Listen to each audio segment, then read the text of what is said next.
Hey there folks, Chris here from Tech Coaches with another video tutorial. This time I wanted to talk a little bit about the OneDrive account that you get with your free Microsoft Outlook account. I also wanted to talk a little bit about the really great free options that we have with Word and Excel Online. Great for teams that are collaborating on projects, also for individuals that just want to get a little bit of work done.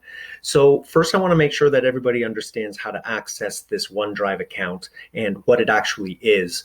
To start, OneDrive is cloud storage. So it's a place on the internet where you're able to store your files. So to access that, let's just look at our already logged into Outlook account here. You can see this is just my inbox. And what I'll look for is this little apps button in the top left-hand corner. If I hover over it, you can see it says App Launcher. When I click the left mouse button, it expands that list. And one of the top items is OneDrive. Give that a click, and we're going to open up our cloud storage.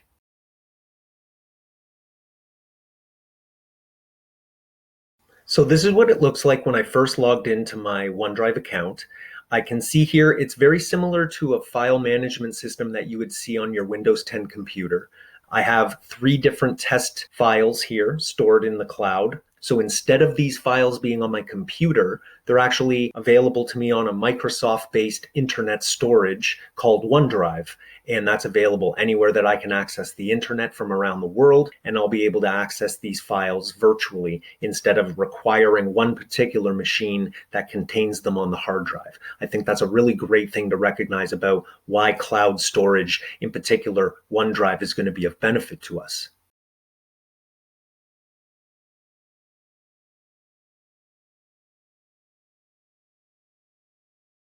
Now from here I can start to manipulate files just as though I was using my computer's documents folder. So for example, if I come up here to this new button and I give it one click, you'll see that I can create a folder very easily. So I'll click on that one time and then it asks me to give a name to the folder. I'll simply type in test so that we can be clear with this example, and then I'll click create. The test folder automatically pops up. I can use normal Windows 10 functionality. For example, I can drag and drop the file into that folder. So I simply clicked on the one file, didn't let go of my mouse button until I had moved the arrow over that folder. One more example of that. Click on this file, drag it up to the folder, let it go, and just like on your desktop computer, it's going to go ahead and drag and drop that file. The other option I have is I could come up here to the top right corner, I can add a check mark to that file, and then I can go to Move To.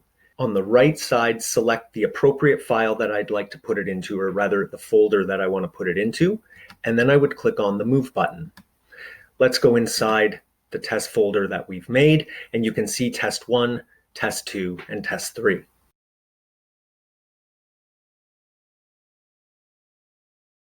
One of the great things about using an Outlook account is that it's seamlessly integrated not only with this OneDrive solution for cloud storage, but also with Word and Excel online versions. So what I can do if I wanted, for instance, to edit this file here called Test1, all I would have to do is one click on that file, and it's going to open up a version of Microsoft Word that's free for me to use. It's available only online. And I can see here, it's very similar to what I would expect when I open up Microsoft Word on my computer. One key difference that I like everybody to recognize pretty early on is that there's no save button. So anything that I do on OneDrive when it comes to Word and Excel and PowerPoint online is that I never have to push save. All I do is make a change. So let's go into my file here and make a change. And now we'll notice at the top of the screen here, it says saving, but I never touched a save button. And now it says save to OneDrive. So in a nutshell, I no longer have to remember to save. All of that's taken care of for me.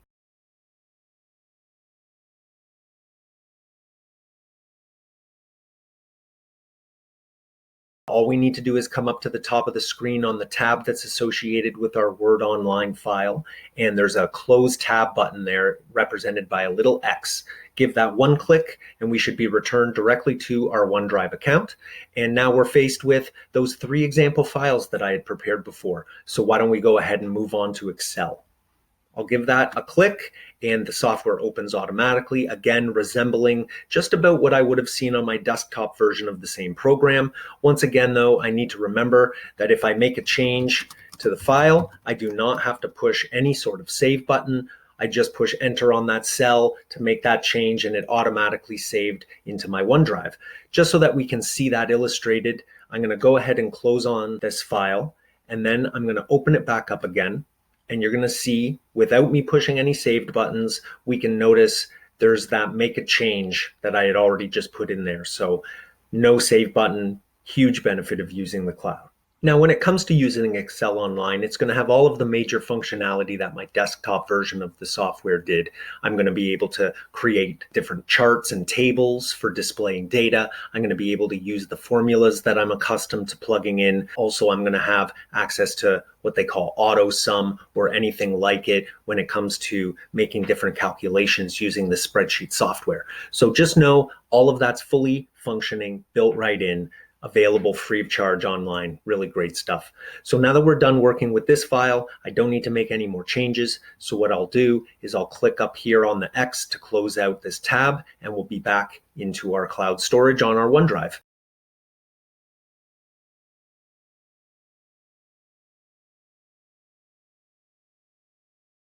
Another very popular thing to do when it comes to cloud storage and using your OneDrive account to keep your files on the internet would be to upload a file from your local computer's hard drive. So I'm going to go over here to the New button because I want to create a new folder once again. And then this time I'm going to call it Tutorials.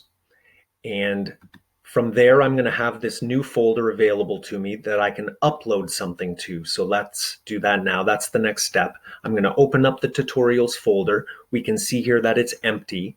And I'm going to come up to the left side of the screen and click on Upload. From there, I'm going to have to select where it says Files because it's an individual file that I would like to upload to this folder. And then it's going to ask me, based on the files that are currently on my computer, where is that file located? So I should know that ahead of time. I've put it in this Documents folder. It is called Zoom. So I'm going to click on that one, and then I'm going to click on Open. From there, I wait for a moment, and on the right side of the screen, I can see that it's uploading the item, and then before your very eyes, it just pops up when it's ready to go. If I wanted to preview that file, I could simply come over here, give it one click.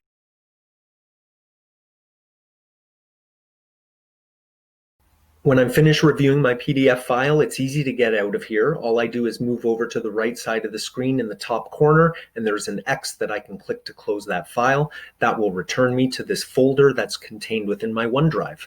So now what I need to do is just be familiar with how to move around within my OneDrive.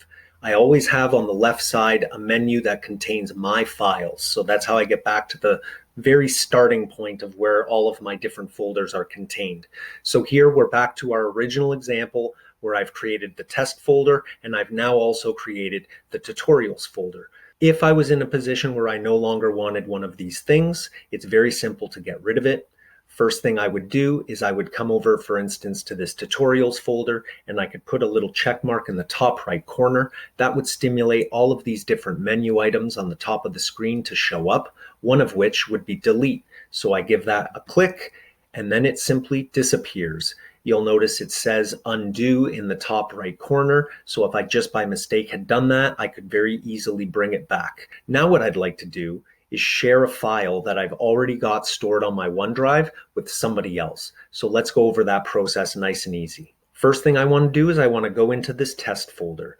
Then I want to open up the file that I would like to share with somebody else. So in this case, I'm simply going to open up test document number 1, and I'm going to wait for Microsoft Word Online to open up. Now that I have it going, I'm going to be paying attention to the right-hand side of the screen where it has this share button. I'll give that one click, and then a little form is going to open up that asks me to enter a name or an email address of somebody that I'd like to send this file over to or to share it with. So I'm going to enter my colleague's information right here, and then I'm going to click on that completed email address there just so that it's entered properly into this form. And then I'm going to go ahead and I'm going to push this send button. After I've done that, the link to that particular file has now been sent to that person, and they are able to access that file and make changes themselves as well.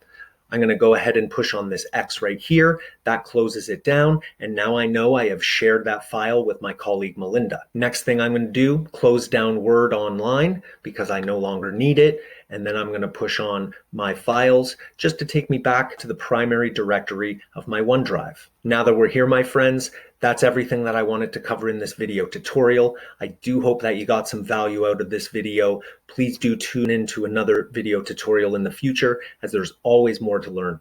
Thanks so much.